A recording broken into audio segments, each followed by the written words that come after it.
Um pulo, mexe, deixa no ponto. Quebra-cabeça, deixa que eu monto. Uma bela história, deixa que eu conto. Programa Deixa que eu conto para cada criança. Uma iniciativa do UNICEF no Brasil. Olá a todas e a todos, eu sou Sara Bentes. Eu sou uma mulher branca, sorriso largo, olhos azuis como o mar, cabelos escuros, compridos e cacheados. E quero convidar todo mundo, os bebês, meninos e meninas e até os adultos para conhecerem histórias, para brincar, para aprender e para sonhar. Esse programa é o Deixa que eu conto para cada criança. E todas as vozes que você ouve por aqui são de pessoas com deficiência e também de suas famílias. E os episódios contam com transcrição e tradução em Libras, que é a língua brasileira de sinais. É com muita alegria que traremos nesse episódio a história O Sapo e a Cobra, contada pela Fernanda Batista. Ô, dona Cobra, não é por nada não, mas o meu couro é a prova de pedra. Depois vamos conhecer a Elaine, mãe do Johan, que conversou com a Rafaela, mãe do Giovanni. E eu fiquei muito emocionada com isso, sabe? Porque foi a primeira vez que eu vi mesmo que o indivíduo chegou antes da deficiência. Ele não é surdo ou altas habilidades para depois ser o Johan, não. Ele é o indivíduo Johan. Depois brincaremos de cantar com a Beatriz Lira, Se eu roubei teu coração. que hoje traz uma música para compartilhar e para cantar junto. Que delícia! Eu também. E para terminar, vamos conhecer a educadora Ângela Calabria, contando da escola na qual trabalha, que acho que faz parte da cidade ideal dela. Será? Esse é o nosso ponto de partida, fazer com que cada criança olhe para dentro de si, mas também para o outro. Vem ouvir, vem brincar, vem sonhar. Atenção, cheguem pra cá, a história vai começar. E é tanta coisa bonita, você não vai acreditar. Atenção, chega pra cá, a história vai começar. O Sapo e a Cobra.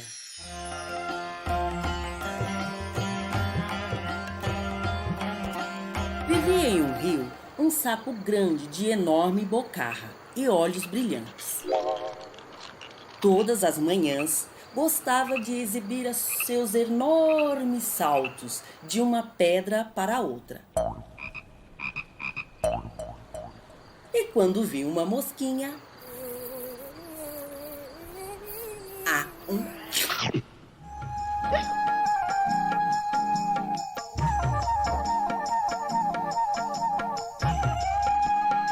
até que um dia saltou e caiu de frente com uma cobra, que toda feliz disse: Opa!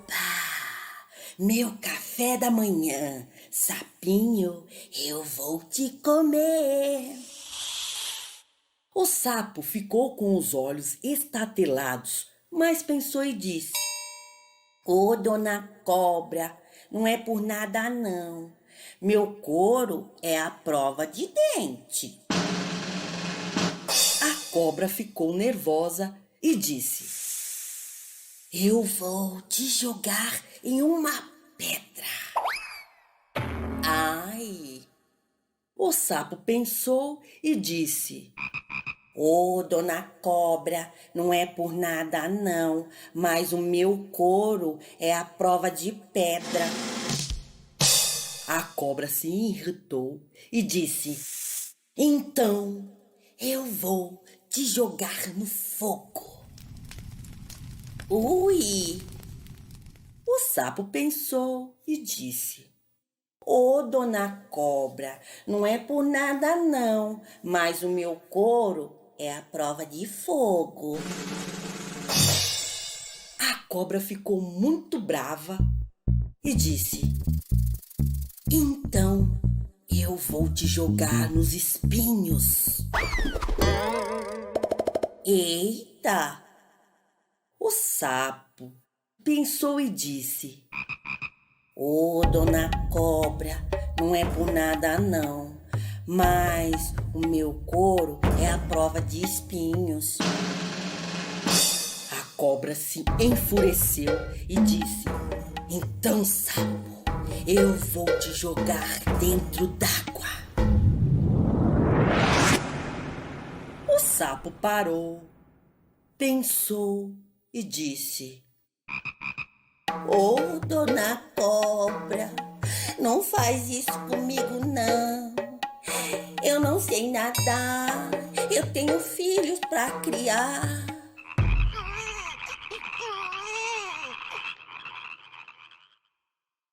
A cobra pegou o sapo pela perna, rodou, jogou ele dentro d'água, que ele mergulhou pro fundo do rio e sumiu. Mas logo voltou cuspindo água e disse: Ô, dona cobra, como você é bobinha, sapo é bicho d'água. E para tirar sarro da cobra, se pôs a cantar. Faz o sapo no rio, faz o sapo no rio, mexe os olhinhos e faz Ô, dona cobra, você quer uma mosquinha? Quem você acha que é mais forte, o sapo ou a cobra? Pode ser a cobra, com seu veneno fatal. Mas o sapo é tão esperto que talvez a esperteza tenha mais valor que a força. Sabe, as histórias carregam perguntas que são como ovinhos de passarinhos. Ovinhos que estão escondidos, esperando alguém acolher e cuidar, para logo nascer. Ao ouvir essa história, nasceu em mim uma pergunta passarinho. O que será ainda mais importante que a força e a esperteza? O que será tão forte que nos protegerá dos perigos e será esperto o suficiente para nos lembrar sempre da beleza de estarmos juntos? Eu acho que eu sei. Você adivinha? Eu acho que é ele mesmo, o amor.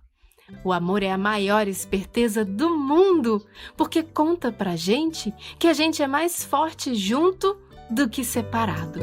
Grande ou pequeno, não sei, mas ela tem coração na ponta do dedo, coração na palma da mão, coração no corpo inteiro. Nossa, é muito coração. Sabe por quê? Esse é o quadro A Maior Mãe do Mundo e outras histórias de amor. Rafaela Nunes conversou com a Eliane sobre as aventuras, os desafios bonitos e as conquistas incríveis do Johan. Chega mais pertinho, chama o pessoal, vem ouvir! Olá, pessoal! No nosso bate-papo de hoje, conversamos com a Anne. Ela nos contou como é ser mãe do Johan, um menino de 9 anos que tem altas habilidades e também é surdo.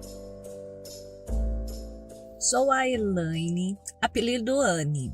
Eu tenho os cabelos castanhos claros, lisos e um pouco abaixo dos ombros. Eu sou branca, muito magra e com os olhos azuis e os dentes de cima bem grandes. Eu sou a mãe do Johan. Ele é um menino magro, branco. Ele tem olhos castanhos, cabelos lisos e castanhos claros também. O Johan é surdo e usa o implante coclear. São 2 bolinhas assim na lateral da cabeça de cada lado, um pouco para cima da orelha, que ele fica grudado na cabeça com a ajuda de ímãs. O Johan, ele nasceu de parto natural e no 2º dia fez o teste da orelhinha e deu ausência. Ele repetiu no 3º, depois no 15º e com 1 mês ele fez o exame Bera. Com menos de 2 anos, eu levei ele no HC de São Paulo. E lá ele foi submetido a vários exames e apontou a perda profunda bilateral. Com 2 meses, ele começou a usar o ASI, que é aquele aparelhinho que coloca atrás da orelha, que amplifica o som, mas não fez efeito para ele. E com 3 meses, ele começou com a sessão de fonoterapia lá na USP. Com 10 meses, ele fez essa cirurgia do implante coclear. Ele também é conhecido como ouvido biônico. Muitos já devem ter ouvido falar do ouvido biônico. Já na parte das altas habilidades, eu sempre vi que o Johan era um bebê diferente. Quando ele começou a falar, ele começou pelos números. Com 2 anos, ele contava até 100. E com 3, ele contava até 100 em inglês, inclusive em ordem decrescente. Ele não gostava de assistir desenho e filmes, mas na hora dos créditos, ou no cinema, ou mesmo em casa, na TV, ele parava e ficava vidrado vendo as letras passar. Nossa, ele ficava muito encantado. Tem outro fato também muito engraçado, que quando ele comia o M&M, que é aquelas bolinhas de chocolate, né, coloridinha, antes de colocar um na boca, ele contava quantos que ele estava comendo, né? Então, 1, 2. E nisso ele falava as cores, tanto os números e as cores em português, inglês e mandarim. E ele ama aprender coisas novas. O que estimula ele, o que deixa ele feliz é uma coisa nova. Se a coisa já tá meio assim, ele já não perde um pouco o interesse, sabe? Ao perguntarmos para Anne os desafios que ela enfrenta no dia a dia com o Johan, vemos a dificuldade em acessar alguns espaços com detectores de metais devido à falta de orientação dos profissionais em relação aos implantes cocleares. Um local que eu tenho muita dificuldade de ir com ele é no banco. Principalmente banco que a gente não conhece. Geralmente eu sempre vou no mesmo que todo mundo já conhece ele. Ou em lugares com detector de metal, né? Que alguns museus tem algumas repartições públicas. Porque ele não pode passar. Porque interfere no aparelho interno dele, não é nem no externo. Pode interferir no aparelho interno. E a maioria dos seguranças eles não são orientados, né? Eles não têm culpa, mas eles não são orientados, que é igual marca-passo. Tem que abrir a lateral. E no caso das altas habilidades, que hoje já não mais, porque 5 minutos de conversa com ele, todos já percebem que ele é bem diferente. Mas antes, principalmente escolas que a gente ia visitar, eles associavam o surdo a um indivíduo que dificuldade de aprendizagem. Eles já rotulam. Se você é surdo, você tem dificuldade de aprender. E eles, sabe, eles não falavam, não ficava claro, mas isso é louca, né? Como que um surdo vai ter altas habilidades? A Anne se emocionou ao contar a experiência do Johan no primeiro ano no ensino público regular e nos falou como os colegas de classe viram ele além dos rótulos, trazendo a grandiosidade em conhecer a pessoa para além da deficiência ou alta habilidade, aceitando ela exatamente do jeitinho que ela é. Acho que o processo de aceitação vem dentro de casa, principalmente do próprio PCD. O Johan, ele sempre, desde muito pequeno, sempre quando ele fazia o desenho dele mesmo, ele colocava o aparelho na cabeça. Ele se enxerga com o aparelho, ele sempre se viu assim. Mas agora o ambiente externo também é fundamental, né? Acho que eu vou dar um exemplo que eu achei maravilhoso, que é da professora Beth. Ela foi professora escola pública, escola estadual, do primeiro ano. Então, escola nova para todo mundo, que lá é só do primeiro ao 5º ano. E ela deixou o Johan entrar para as crianças se conhecer. E mesmo as crianças olhando aquele negócio na cabeça dele, ninguém perguntava, conversava, ficaram amigos. E um tempo depois, mas assim, bastante tempo mesmo, tipo semanas ou até meses, eu não recordo direito, mas eu sei que passou bastante tempo. E ela falou para ele entrar na sala, entrar na frente da sala, né? E explicou que ele era surdo e que aquele aparelho na cabeça dele era para ele ouvir. E eu fiquei muito emocionada com isso, sabe? Porque foi a primeira vez que eu vi mesmo que o indivíduo chegou antes da deficiência. E eu acho isso primordial, porque ele é o Johan, né? Ele não é surdo ou altas habilidades para depois ser o Johan, não. Ele é o indivíduo Johan, ele é do jeitinho que ele é. Durante nossa conversa, perguntamos para Anne qual seria o melhor caminho para alcançarmos cidades mais inclusivas. E olha só o que ela nos respondeu. Acho que ser mãe de um PCD é se reinventar diariamente, sabe? Não pode ter vergonha de falar que não sabe. E o mais importante é querer sempre aprender. O que eu posso compartilhar com as famílias? Eu acho que assim, independente do que seja, quando um filho nasce, a mãe precisa ser uma folha em branco, absorver novos conhecimentos. Cada criança é um indivíduo único. Cada um é diferente. Então, aquela coisa que falam, né, que quando nasce um filho, nasce uma mãe, eu acho que não é bem assim, a mãe não está pronta. A gente vai se moldando e aprendendo a ser mãe a cada dia. E os passos que a gente precisa para tornar uma sociedade mais inclusiva, sem dúvida, é o respeito e a empatia. Acho que não tem outro caminho. Inclusive, entre os próprios PCDs. Tem uma disputa boba, sabe? Com cego, baixa visão. É uma coisa assim inexplicável. Entre os surdos, por exemplo, tem os surdos e os deficientes auditivos, né, que também é conhecido como DA. Eles têm uma briga sem nexo entre os surdos usuários de Libras e os surdos oralizados. Eu e o Johan, a gente espera muito mesmo que isso acabe, porque o Johan ele está nos dois mundos. Ele sabe um pouco de Libras.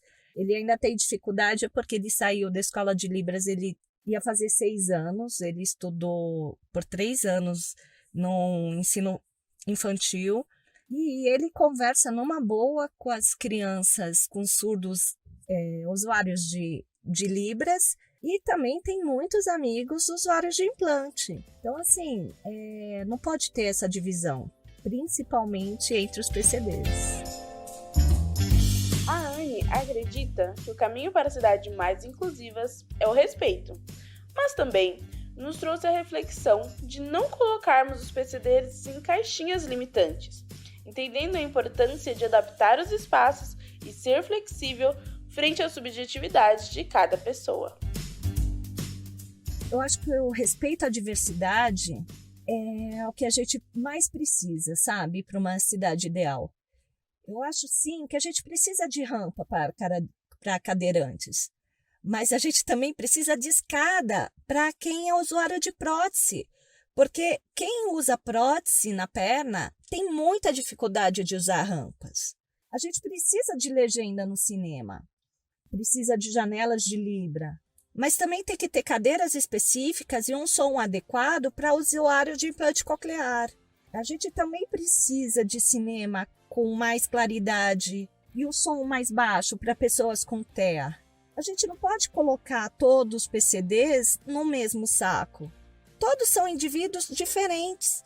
Mesmo a mesma deficiência, cada indivíduo vai precisar de uma coisa diferente. As experiências do Johan e da sua mãe Anne nos deixam importantes reflexões sobre a inclusão de todas as diversidades, para alcançarmos cidades mais conscientes e de fato inclusivas. Para que isso aconteça, é imprescindível unir forças e seguirmos juntos pelo caminho do amor e do respeito ao próximo. A cidade dos meus amores deve ter rua lisinha pra andar de rodão, pra andar de rodinha. A cidade dos meus amores deve ter rua lisinha pra andar de rodão, pra andar de rodinha. Esse é o quadro. A cidade dos meus amores Deve ter alamedas verdes na cidade dos meus amores. Será que terá silêncio ou aula de música? Muitas escolas e pracinhas? Como será a escola que a Ângela trabalha? Ângela Calabria, conta pra gente. Eu me chamo Ângela, tenho 48 anos e sou educadora. Trabalho há 26 anos na Alecrim, uma escola pequena, particular, de educação infantil e ensino fundamental, que fica na zona oeste de São Paulo e atende crianças de 1 até 14 e 15 anos. Acho importante dizer que aqui na Alecrim, antes de qualquer lei, a gente sempre partiu do princípio de que a escola é para a integração de todos. Para falar de inclusão, a primeira coisa que acho importante dizer é que a gente sempre pensou no trabalho tentando olhar para as diferenças em geral, tendo em mente o jeito de cada criança, suas dificuldades e facilidades, independente dela ter ou não algum diagnóstico. Muitas vezes, quando a gente fica sabendo que uma criança tem alguma deficiência, isso não muda muita coisa na prática, porque mesmo que a gente saiba o nome da deficiência, cada criança é e se comporta de um jeito, nenhuma é igual à outra. Por isso, a gente tenta desenvolver um trabalho em que seja possível acolher cada um do seu jeito. Esse é o nosso ponto de partida. Fazer com que cada criança olhe para dentro de si, mas também para o outro, que elas consigam perceber os limites de cada um, o que os outros gostam ou não, o que eles querem ou não, e que elas possam pensar e falar sobre como elas se sentem na relação com os outros. Quando uma criança de 2 anos, por exemplo, morde um colega, ela precisa perceber o que aconteceu, por que ela fez aquilo e o que ela causou no outro, que ela ajude a aliviar a dor que ela provocou.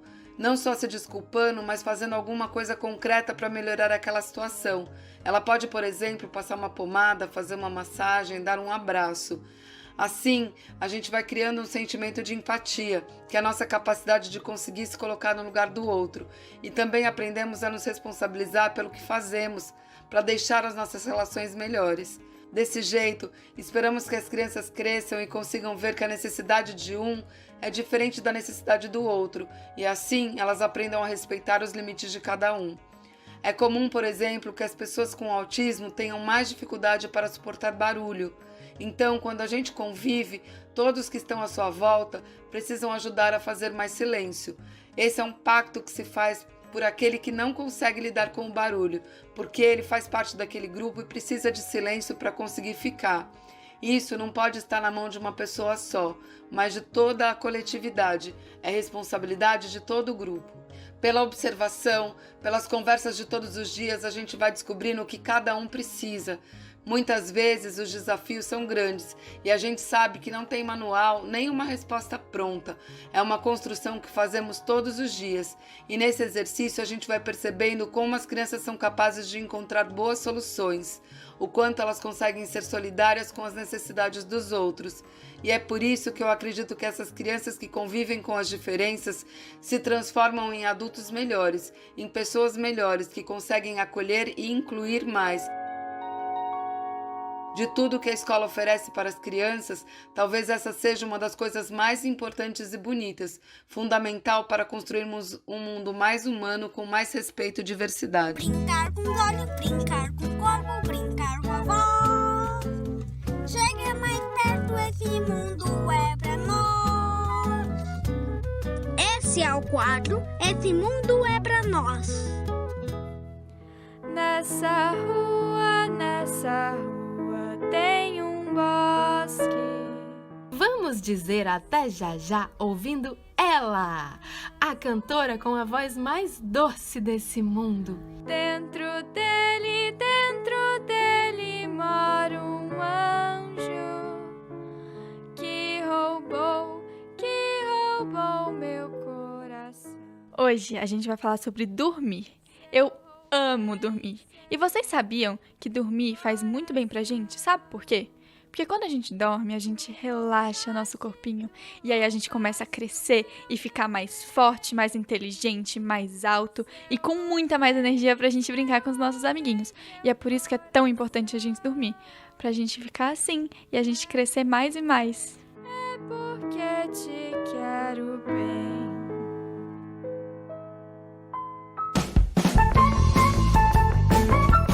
O Deixa Que Eu Conto para Cada Criança é uma iniciativa do Unicef no Brasil. Você pode nos encontrar no nosso canal do YouTube, que é o YouTube/Unicef Brasil, e no Spotify, onde é só procurar Deixa Que Eu Conto para Cada Criança. Você também pode seguir a gente no Instagram, pelo @Unicef Brasil, e entrar no site unicef.org.br e no deixaqueuconto.org.br. Se você é professora ou professor, escute com suas crianças e estudantes e acesse o nosso guia de possibilidades pedagógicas. Se quiser, pode nos enviar um e-mail, deixaqueuconto@unicef.org.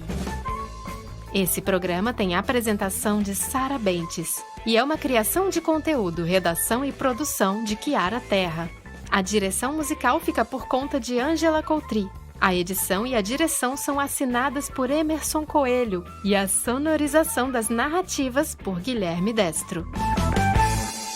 A iniciativa Deixa Que Eu Conto do Unicef no Brasil está alinhada à Base Nacional Comum Curricular na etapa da educação infantil.